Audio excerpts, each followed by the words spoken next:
чтобы не быть сапожником без сапог, вы решили сперва сама изучить ментальную арифметику. Я считаю, что руководитель не может руководить вообще какой-то отраслью, да, не понимая, что в ней происходит. Если я вас сейчас попрошу сложить и высчитать числа, вы сможете быстро прям посчитать? Ментально уже нет. Система образования у нас в стране хромает, это не секрет. Обязательно должен быть мониторинг по педагогике, по методике, по психологии. Дети и их родители делятся вот на бедных и богатых. Либо тебе все, либо тебе ничего. Это около где-то 1600-1700 самон в месяц.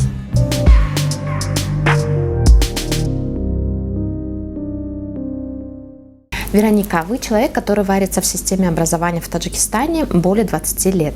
И ваша ценность заключается в том, что вы не просто педагог со стажем, но еще и основатель образовательного центра «Империя знаний», где впервые начали детей обучать ментальной арифметике. Но во всей этой истории интересен тот факт, что прежде чем вы вообще начали заниматься этим, чтобы не быть сапожником без сапог, вы решили сперва сама изучить ментальную арифметику. И поэтому интересно, расскажите, как эта идея вообще к вам пришла, и почему именно ментальная арифметика? Потому что, как я знаю, до этого вы были преподавателем английского языка. Вообще, вы знаете, сама идея открытия центра, она пришла, наверное, с рождением моей младшей дочери Наргиз. И, как обычно говорят, когда женщина рожает, она омолаживается не только телом, но и умом. Немножко стало тяжело дышать в школе, немножко начала засасывать рутина. Насколько мы знаем, у учителей очень сильная нагрузка. Нет такой отдачи со стороны, возможно, родителей, детей, которую бы хотелось получить. И, конечно же, творить, если ты что-то захочешь, то, конечно, пресекают, да, и не дают в полной мере выплеснуть все себя и что-то внедрить, наверное, новое. Вот, поэтому 1 марта 2016 года родился центр «Империя знаний». Это был просто образовательный центр по дополнительному образованию. И, в принципе, были введены такие предметы, как английский язык, история, география. То есть дополнительные предметы, чтобы детям не нужно было ходить к репетиторам, а именно вот в одном месте получить базу по тем предметам, которые нужны. Но однажды вечером мы смотрели, это как в сказке, однажды вечером вся семья сидела, смотрела передачу «Удивительные люди», один из первых выпусков, и мальчик со Астаны, то есть казахский мальчик, продемонстрировал свои способности по ментальной арифметике. И здесь так вот, знаете, такой щелчок в мозгу, да, а что это такое, почему у нас этого нет, и вообще почему наших детей таджикских никогда нет на этой сцене, ведь хочется, да, действительно. Я всегда говорю, несмотря на то, что я Вероника, я Коробкина, за пределами вообще Таджикистана я всегда говорю, что я таджичка, потому что я считаю, что когда ты живешь в стране, ты не делишься на национальности, ты являешься гражданином Таджикистана. Я начала поиски, стала искать в интернете, читать в очень многих, да, информационных источниках. И спустя, наверное, где-то месяц, наконец, я нашла эту ментальную арифметику. Стала очень долго так по-женски обрабатывать мужа, потому что это франшиза, это, соответственно, инвестиции материальные. Он очень долго скептически тоже к этому относился, анализировал, в итоге даже пробил, где находится эта компания, чем они занимаются. И, в принципе, вот мы подписали договор. Я была одним из первых педагогов, которая, то есть, обучилась в Таджикистане ментальной арифметике. Наверное, не с той целью, чтобы даже преподавать, хотя я преподавала на протяжении 1 года. Я считаю, что руководитель не может руководить вообще какой-то отраслью, да, не понимая, что в ней происходит. Вероника Коробкина, педагог с 20-летним опытом работы, известна своими новаторскими достижениями в сфере образования. Является национальным координатором ассоциированных школ ЮНЕСКО в Таджикистане, победитель республиканского конкурса «Учитель года-2012». Выпускники ее центра «Империя знаний» не раз поднимали флаг Таджикистана на международной арене. Сейчас Коробкина активно работает над внедрением позитивного обучения в систему школьного образования. Если я вас сейчас попрошу сложить и высчитать числа, вы сможете быстро прям посчитать? Ментально уже нет. Уже не смогу. Ну, давайте попробуем. Нет, вот уже, вы знаете, Махфур, как 3 года я не преподаю совершенно, научить научу. То есть я до сих пор тренирую детей, до сих пор у меня, то есть чтобы не деградировать как именно педагог по ментальной арифметике, к каждой олимпиаде по ментальной арифметике международной я беру обязательно одного ребеночка и готовлю его. То есть это вот принципиально, чтобы увидеть себя как педагога. Вот. Но посчитать сейчас на счет быстро я точно не посчитаю. На абакусе давайте. Угу. Ну вот быстрому устному счету учатся именно на доске вот этой, да, по счету, да, который называется абакус. Мы все слышали, знаем, что как бы он существует, но мы не знаем, как он работает. Покажете? Давайте. Считайте, что я вам провожу мини-тренинг. Да. Я же думала, где же будет подвох? Оказывается, подвох посчитайте ментально. Вообще абакус – это счеты, которые 2000 лет назад возникли в Древнем Риме. Вот, в Древнем Риме, то есть это были вначале железные такие счеты, засыпались они песком, рисовали на них. Вот. Но потом уже, когда это все перешло в Азию, немножко вот японцы и Китай, они их вот переделали уже в более удобно. Мы считаем с вами справа налево, да, получается? Нет, слева направо получается. Каждая бусинка – это единичка. 1, 2, 3, 4. Как нам теперь сделать 5? Не знаю. А вот теперь мой подвох. Отодвигаем эти нижние бусинки вниз, вот она пятерочка. И опять прибавляем, получается у нас 6, 7, 8, 9. Ой. Сейчас у нас в Таджикистане, да и не в Таджикистане, вообще во всем мире очень много педагогов-самоучек, которые обучаются именно технике работы на абакусе в интернете. Но методики, как же все-таки с чем это миксовать и как правильно преподнести ребенку, чтобы был результат, этого нет. Поэтому те педагоги, у которых нет полной методики, они проводят работу с детьми только на абакусе. Но если вы поработаете на них более чем 25 минут, то голова у ребенка начинает болеть. Если у педагога нет никаких других материалов дополнительных, как проводить урок, соответственно, вот это вот все наносит большой ущерб нервной системе ребенка.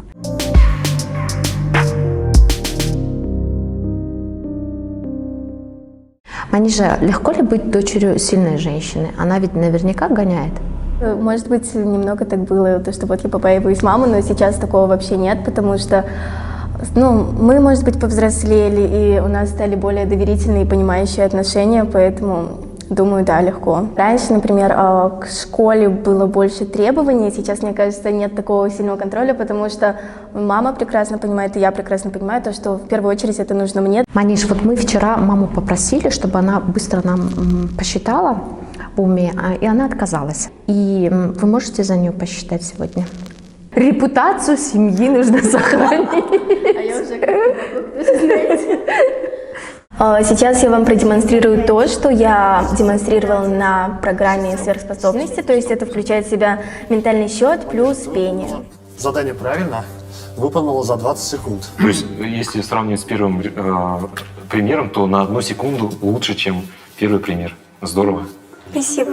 Ишкиман туёре чашхумориман, дараи ту чашмин тезориман, кайме ойнастаме бахориман, бусакира маслабатникориман, азизам. Самое основное, мне кажется, в ментальной арифметике, это, конечно же, практика, но так же, как и везде.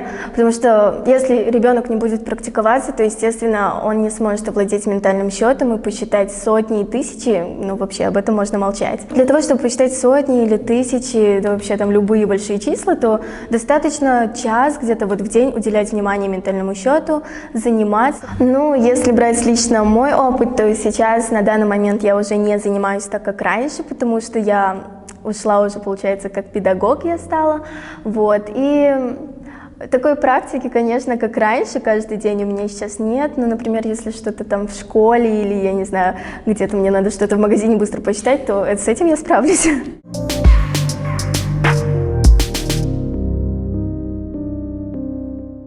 То, что система образования у нас в стране хромает, это не секрет. Постоянная нехватка учителей, особенно в русских классах, переполненные классы. Но это то, к чему мы с годами, к сожалению, привыкли.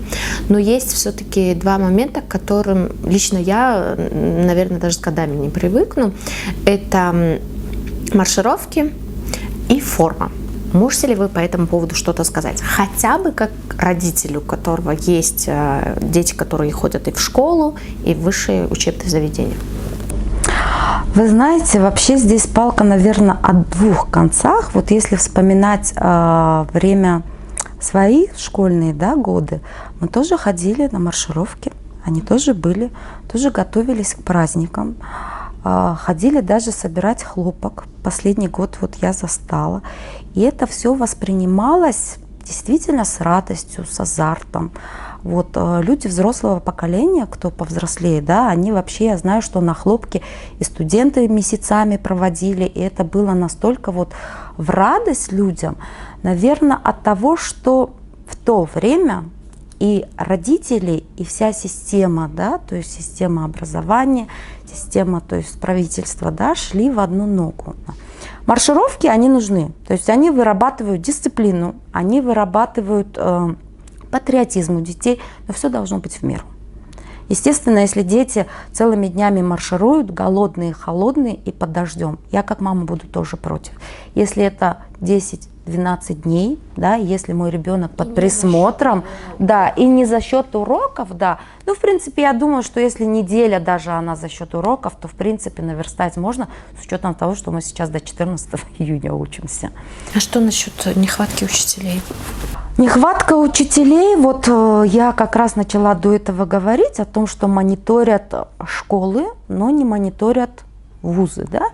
Сейчас у нас очень много вузов, очень много специалистов, которые их выпускают, но того качества, в принципе, которое было раньше, да, этого качества нет. Я бы уменьшила эти вузы, наверное, сделала бы, пусть их будет меньше, но при этом, при всем, чтобы качество было больше. Насколько я вообще знаю, у студентов не проводятся вот эти вот мониторинги, особенно если, допустим, касается педуниверситета, да, то есть обязательно должен быть мониторинг по педагогике, по методике, по психологии. Психологию до сих пор изучают ту психологию 20 века. То есть я вот сейчас занимаюсь психологией, вижу, насколько разная психология та и психология сейчас. Объясните, пожалуйста. Вы знаете, вот я провожу сейчас с детьми тренинги, то есть очень часто наши родители, бабушки, да, дедушки говорят, ну что это такое выдумали, там подростковый возраст, переходный вот этот период, да, и дети вообще не такие. Вы знаете, когда я сейчас провожу тренинги, и ребенок, допустим, да, он говорит, я не пошел в школу, я не захотел есть, я закрылся в комнате. А зачем ты так делаешь? А у меня подростковый период. У меня сложный подростковый период. Кто тебе об этом сказал? Ну вот, когда мне было лет 10, я это прочитала в интернете. А потом, когда у меня получился первый конфликт, вышел с мамой, мама папе сказала, у нашего ребенка начался подростковый период. То есть получается, что мы, родители, плюс СМИ, которому сейчас 100% есть доступность, мы уже детей готовим к тому, что все сложно. Плюс, если учитывать, что, в принципе, сейчас мамы, папы, это вот уже идут молодое, да, тоже поколение. В принципе, это сейчас то поколение, которое, вот если взять, наверное, вот как раз становление независимости в Таджикистане, да, сложные годы, когда, в принципе, родители были заняты тоже, как детей накормить, напоить, то есть сложные были, да, действительно времена, возможно, где-то как-то тоже не уделялось должного внимания, и дети недополучили чего-то от своих родителей в силу тех обстоятельств. Соответственно, если ребенок чего-то не получил, он не получает, не может дать это сейчас своим детям. Плюс, вы знаете, я заметила очень такую вот тенденцию сейчас в нашем обществе, стало очень мало добра. И у подростков очень много сейчас тоже агрессии. Откуда? Они берут от нас, от взрослых. То есть вот я провожу, допустим, тренинги, у меня две отдельные группы. Это дети 5-6 класса и дети от 7 до 9 класса. Вот дети 5-6 класс, вы знаете, они вот маленькие ангелочки. Они не знают, что такое слово агрессия. Они говорят, я иногда злюсь. Для них мама с папой – это идеалы, которым они готовы рассказывать все, что происходит, как происходит. Они готовы играть, они готовы убираться, они готовы быть тебе самым первым помощником. Дети с 7 класса, они уже знают слова агрессия, ненависть, я не хочу, я хочу быть один. Я слышал, как родители говорят. То есть получается, что вот за эти вот год-полтора дети вбирают в себя всю вот эту вот негативную именно, да, информацию и всю ее в себе вот переваривают уже и, соответственно, дают. Кто ими занимается? Учителя, все говорят, плохие школы, плохие учителя. Я всегда говорю, товарищи, встаньте на место учителя, проведите урок, где 55 человек, где действительно учитель не защищен ни от кого. То есть учителю может любой сейчас прийти, ткнуть, сказать, ты плохой учитель. Учитель стоит, молчит. Знаете, я вот вчера как раз вспоминала просто за 20 лет, когда вообще учителей хвалят. С трудом я вспоминала. Это, наверное, были далекие-далекие годы. В основном ругают. А когда ругают, это так же, как ребенок, да, идет демотивация. Соответственно, учитель не выкладывается уже. Даже если он и хочет выложиться, мы все люди, и нас всех нужно подпитывать вот этим вот добром, этими нежными чувствами, да, именно вот хвалить людей вне зависимости от того, в каком он возрасте. Раньше, вот почему я сравниваю, да, раньше общество было добрым, действительно добрым. Сейчас даже если взять вот наш Facebook, выкладывают, я смотрю иногда, за советами. Человек спросил совета, человека забросали камнями. Человек написал о своем каком-то там достижении, да, либо прошли мимо этого поста, либо опять нашли что-то плохое. Не будем далеко ходить, возьмем, допустим, Манижу с Юсуман, когда мы были на «Удивительных людях». Вы знаете, Махпур, для меня, я помню, съемки проходили в час ночи по московскому времени, то есть для нас это было 3 часа ночи. Девочки, они тогда были в 9 классе, то есть у них была и истерия, да, то есть они очень сильно волновались, много людей, много камер. Но когда я их просто взяла за руки и сказала, девчонки, за вами Таджикистан. И вот вы знаете, у нас был маленький флажок, они его держали, и они говорили, за страну, Вероника Вячеславовна, да, и вот я помню, насколько у них были слезы, это были слезы радости, что они смогли, что их увидят, что они подняли Таджикистан. И что, когда мы приехали сюда, когда спустя, наверное, там 2-3 дня, когда вышли вот эти выпуски, и когда наши же граждане начали писать, вы не вышли в национальном платье, вы не стали говорить на таджикском языке. Таджики всего мира, для них это гордость. И все настолько вот в YouTube залайкали, да, что девчонки просто вот поднялись на верхушку, а вот наши стали писать, да, вы не таджики, вы таджиков опозорили. Поэтому и когда девчонки увидели, я помню, мы вот уже были здесь, они пришли, они настолько плакали, они говорят, неужели вот это вот важно? Вот так вот убивается в детях. Убилась все-таки? Убилась, частично убилась. То же самое, допустим, если взять в школах, да, тоже, ну ты где? Ты там опять на съемках? Где ты там? То есть это не касается только Манижи, да, с Юсуман. У нас есть очень много детей, которых мы вывозим на Олимпиады, которые вообще являются гордостью, да, Таджикистана. То есть дети, у которых грамоты от Министерства образования, от хукумата города. Вот. Но при этом, при всем, этих детей даже в школах не знают. То есть не знают в школах, да. Почему? Хотя я всегда пишу тоже, поддержите детей, это мотивация, когда другие дети увидят, что есть вот такие достижения, что можно учиться, что нужно учиться. Ведь главное это учеба, понимаете? Получается, что если ты будешь работать над собой, ты достигнешь любой цели. Поэтому вот сейчас в нашем обществе очень не хватает добра.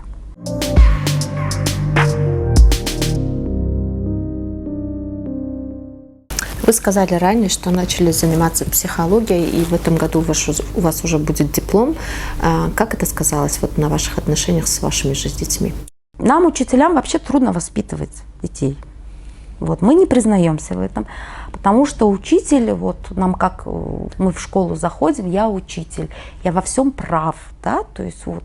И я помню, когда я приходила домой, мне мой супруг говорил, учителя, выключи, ты дома, ты жена, ты мама. И в этом, наверное, проблема многих учителей. То есть мы стараемся научить всех, но при этом не видим свои ошибки. Соответственно, со старшей дочерью, она у меня тоже немножко амбициозная, с характером, все воспринимала в штыки, и ее переходной возраст у нас проходил очень сложно. И вы знаете, действительно, у меня выровнялись с ней отношения, я стала ее слушать. Домой я сейчас, когда прихожу, я вот мысленно снимаю вот эту вот броню руководителя, учителя, то есть вот прям ее берешь, образно снимаешь, вешаешь на вешалку и становишься просто дома мамой. Да, и вот эта проблема у многих сильных женщин, которые занимаются карьерой, которые действительно с сильным стержнем. И вот уже с младшей дочерью, ей сейчас 4,5 года, то есть я ее воспитываю сейчас совершенно по-другому, нежели вот двух моих старших дочерей. Вы намерены скоро открыть школу, где акцент будет именно на правильном, позитивном отношении к ребенку. Расскажите, что это за школа? Вообще все видение традиционное, да, перечеркнулось в тот момент, когда вот я непосредственно стала работать по ментальной арифметике. То есть сама методика, она здесь вот по ментальной арифметике, она, наверное, взята из таких стран, как Япония, Китай. И мы знаем, что там уважение к личности, оно стоит практически, вот развивается с рождения. Да? Это будет единственная школа в Таджикистане на сегодняшний день, которая будет работать по направлению позитивного образования и воспитания. Да? В нашей школе, дай бог, да, как я говорю, у нас будет направление именно на эмоциональную обстановку. То есть школу мы сейчас открываем, она будет небольшая, она рассчитана всего на 200 человек. Вот, когда мне недавно тоже в интернете так написали, это должна быть школа с большими кабинетами, там должно быть большое футбольное поле, отвечать всем стандартам, да, то есть я всегда всем говорю, да, я арендую частный дом, простите, я еще себя не доказала вот именно в этой области, я не могу сейчас пойти к государству с дотациями, сказать, дайте мне здание, помогите, то есть школа это уже не ментальная арифметика, это уже совершенно другой шаг, более серьезный, вот, поэтому я думаю, что было бы, наверное, нечестно выйти к родителям и сказать, я открываю школу на 3000 человек, и я дам качество. Да? То есть это просто нереально на первых порах. Поэтому это будет всего 200 человек с 1 пока по 5 класс. Помимо основного образования, которое будет, ну, такие, да, предметы, как там математика, русский, пение, будут внедрены различные виды дополнительного образования. То есть та же самая ментальная арифметика, робототехника, информационные технологии. Не так информационные технологии, что ребенок знает, что вот это компьютер, да, чтобы, да, а чтобы ребенок вот там в классе 3-4 мог вам создать презентацию, сказать, мамочка, ну-ка давай я тебе помогу, ты иди отдохни, а я за тебя сделаю там презентажку, да, представить ее, все. То есть практика.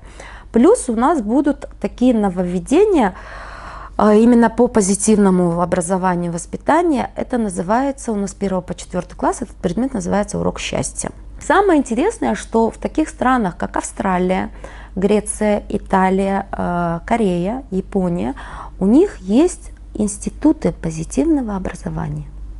Вот, то есть люди всецело работают над проблемой, как сделать человека счастливым.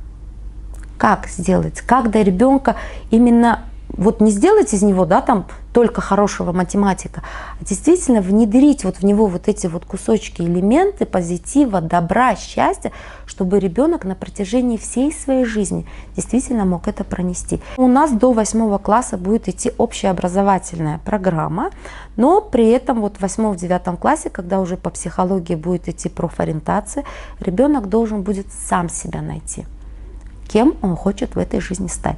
Если сейчас детям, подросткам задать вопрос, кем ты хочешь быть, ну, 50% ответит, не знаю, не думал, хотя вот пока они маленькие, они же хотят, они же играют, врачом буду, там, учителем буду, певцом, да, буду, космонавтом, потом это куда-то все вот исчезает, потом у них, не знаю, потом 20, наверное, 30% банкиром.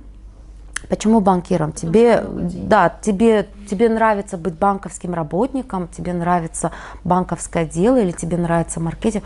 Нет, это же деньги. То есть банк – это ассоциация, да, с деньгами. Вот. Очень мало детей, которые, я не знаю, там хотят заниматься творчеством, да, опять-таки направление родителей. Очень многие дети говорят, я, допустим, хочу быть психологом, я хочу там пойти в искусство, мне родители не разрешают, да? Поэтому я думаю, что детей нужно направлять, и просто до детей нужно доносить, что если ты любишь то, чем ты занимаешься, и ты будешь профессионалом своего дела, то заработать можно везде. У нас будет такой предмет, он называется молекулярная кухня. То есть это современные нанотехнологии, получается. Ребеночек с 1 класса через опыты, начиная там с обычного яблока, лимона, то есть вот со всего они будут рассматривать, из чего состоит, какой элемент, вредно, не вредно. То есть вплоть мы разработали программу, вплоть до чипсов, что содержит чипсы и насколько это все влияет на организм. Да. И получается, что к 7-му, к 8-му классу, когда ребенок уже будет изучать, начнет химию, ну, практически все элементы таблицы Менделеева он уже, наверное, выучит. Смотрите, все звучит очень красиво. А сколько стоит это обучение? Бывают звонки, говорят, а сколько будет примерно, да, стоить ваша школа? То есть, соответственно, еще пока как бы точную цену я не называю. Почему? Потому что, опять-таки, сейчас формируются все документы, но при этом, при всем, то есть есть какая-то приближенная, да, цифра, то есть это около где-то 1600-1700 самон в месяц. Почему я этот вопрос задаю? Просто есть в системе вот таджикского образования есть огромная пропасть между обычными школами и лицеями. Если ты выбираешь обычную школу, где учеба в год составляет 500 самани, к примеру, то ты должен быть готов к тому, что учителей не будет хватать. Это в обязательном порядке, что классы будут переполнены тоже в обязательном порядке. Но если тебе хочется какого-то комфорта и качества, то тебе нужно будет идти в лицей, где в год, ну, там до 14 тысяч самани нужно будет платить. И вот золотой середины нету. Дети и их родители делятся вот на бедных и богатых. Либо тебе все, либо тебе ничего. Оттуда и вопрос, откуда вот как это образуются цены, ценообразование как происходит. Есть аренда помещения, да, то есть если бы, соответственно, это было мое здание, то уже большая часть бы отсюда ушла. Плюс, как мы с вами говорили, почему в школах нет у нас учителей? Куда уходят учителя? Учителя уходят, соответственно, в частные школы. Но опять-таки я же не могу учителя хорошего забрать и сказать, вот ты получал там 500, да, самон или 1000, и я тебе буду столько же продолжать. Нет, мне нужно, чтобы мой педагог, да, мой сотрудник получал хорошо. При этом, когда он заходил на работу, он не думал о том, сколько ему нужно отложить на завтра. Он должен хорошо получать, он должен быть удовлетворен материально, при этом он должен понимать, что если он даст супер хороший результат, то у него обязательно будут премиальные, у него обязательно будет 13-я зарплата. Вот, всегда очень часто сравнивают с президентским лицеем, говорят, ну вот нам всего 4,5, да, тысячи в год, то есть это, как вы говорите, 450 самон в месяц. Но при этом все забывают, что президентский лицей, он непосредственно находится в какой-то мере на дотации государства, то есть это государственная школа, это не частная. Из всего, что было сказано, я поняла, что сфера образования, в принципе, это очень сложная сфера, и не каждый может в ней удержаться. Поэтому традиционный вопрос: в чем ваша сила? В первую очередь, моя сила – это в моем муже. Как бы вот так не было, да, но я всегда говорю, что когда женщина счастлива, она будет творить и сеять вокруг добро, помощь, любовь, нежность, доброту. И самая основная сила, еще наравне с ней, да, которая двигает меня на протяжении 22 лет, это сила, любовь к детям. Я люблю детей, они чистые, они настоящие. Мне очень сложно в последнее время общаться во взрослом обществе. Очень сложно. Я, в принципе, на какой-то момент вообще из взрослого общества капитулировалась, потому что мне очень трудно видеть то, что происходит. Да? Мне трудно видеть вот эти взаимоотношения со взрослыми, среди взрослых людей. С детьми мне просто, мне спокойно.